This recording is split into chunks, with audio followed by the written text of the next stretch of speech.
Le PSG a-t-il des raisons d'être inquiet avant Newcastle mardi soir? Alors évidemment, on parle de Marquinhos, on parle de Warren Zaïre-Emery.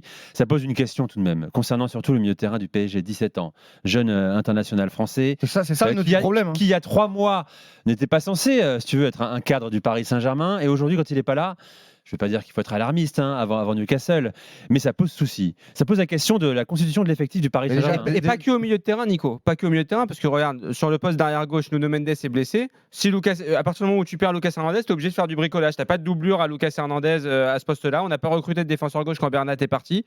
Kurzawa, on a cru comprendre au début qu'il avait peut-être une carte à jouer, mais on a vite compris que finalement non. Non, il est bien sur les réseaux sociaux. On voit que. Oui, par il contre, est aux entraînements, il est là, il est impliqué. Il est impliqué, très impliqué. Dans les câlins, il est très impliqué. Ouais, ça compte aussi. Ouais, ça compte aussi. Donc il y a ce poste-là. Donc défensivement, il y a un vrai chantier quand tu as une blessure. En attendant la reprise de Kimpembe, Luis Enrique nous a dit en conférence de presse aujourd'hui que Kimpembe avait repris avec le groupe, mais voilà, il n'est pas encore prêt pour la compétition. Lui aussi, il n'est pas encore. Et surtout, au milieu de terrain. Là, au milieu de terrain, tu perds Warren Zaïre-Emery, qui est un gamin de 17 ans qui fait, on est d'accord, un super début de saison. Qui n'était pas prévu. Mais qui n'était pas forcément prévu avec au un départ. tel temps de jeu, je veux dire. Après, je te trouve dur quand même, Jimmy. Il y a Fabien Ruiz, il y a Cherendour. Il y a même Ethan Mbappé. Il y a Ethan Mbappé. Il y a des joueurs qui peuvent. Non, mais tu rigoles sur Fabien Ruiz, mais la réalité, c'est que Fabien Ruiz, on va le voir demain. Je pense que Fabien Ruiz sera titulaire demain et qu'il risque probablement de jouer contre Newcastle aussi, Fabien Ruiz. Oui, mais Carlos Soler, il le considère comme un arrière droit, on a l'impression, plutôt Luis Enrique. Ça suffit, c'est ce que Luis Enrique nous a dit pendant tout l'été quand on expliquait que la planification sportive, parce que on met dans la balance la blessure de Warren Zaïre-Emery, mais même avec Warren Zaïre-Emery, on a dit que c'était insuffisant et on l'a bien vu sur les 2 gros matchs à l'extérieur. C'est insuffisant si tu ne mets que 2 milieux.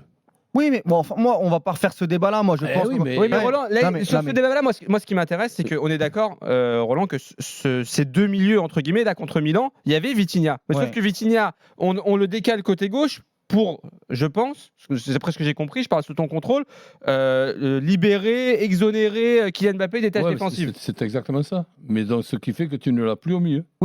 Donc à ce moment-là, il faut que tu expliques à Kylian Mbappé qu'il faut défendre un minimum. Enfin, Roland, moi ce qui me dérange dans ce débat-là, parce que sinon tu dois mettre, pour pouvoir mettre Vitinha en 3e milieu de terrain. Ou peut-être ne pas choisir cette formule. Oui, d'accord, mais Roland, tu peux dispenser selon toi Kylian Mbappé d'efforts défensifs sans pour autant mettre Vitinha au côté gauche ou un autre d'ailleurs. Je serais plus rassuré avec Ugarte, Zaïre-Emery et Vitinha qu'un Vitinha faux ailier gauche ou faux joueur de Paris Saint-Germain. Mais Roland, c'est un faux problème ça, parce que en fait l'histoire c'est qu'on nous avait dit avant l'AC Milan, faut absolument voir Vitinha démarrer parce que contre Newcastle il n'avait pas joué et ce fameux 4-2-4 c'est ça qui avait causé la perte du PSG. Contre l'AC Milan, on a vu Vitinha et Vitinha, je suis désolé, il n'a pas collé la ligne pendant toute la rencontre. Lequel de match contre Milan? Le retour.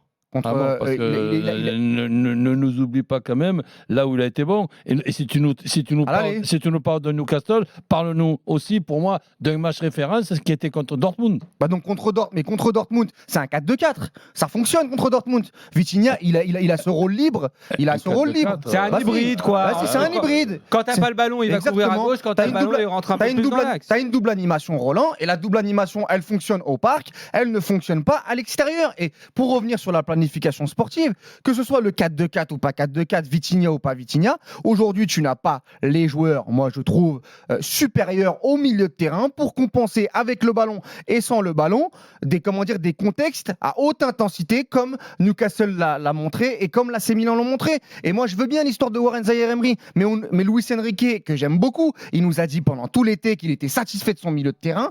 On a mis 180 millions d'euros sur 2 numéros 9 où aujourd'hui on ne sait même pas s'ils vont jouer sur les gros rendez-vous parce qu'ils donnent pas satisfaction et on se demande si Marco Asensio ou Lee Kangin vont jouer à leur place, alors que les sous qu'il fallait mettre notamment au milieu de terrain pour véritablement se renforcer en termes de créativité et même en termes de solidité après les départs de Neymar et de Verratti, ça n'a pas été fait. Et on se rend compte aujourd'hui qu'avant Monaco et qu'avant Newcastle, qui on va mettre? Et on regarde Cherendour, Ethan Mbappé, Carlos Soler qui joue latéral droit ou Fabien Ruiz qui depuis le début de saison joue numéro 6 sentinelle. Et pour un club comme le PSG, quand tu as mis 400 patates cet été, c'est pas normal d'avoir ces débats-là avec Roland Courbis et Jimmy Brown le jeudi 23 novembre. C'est pas normal.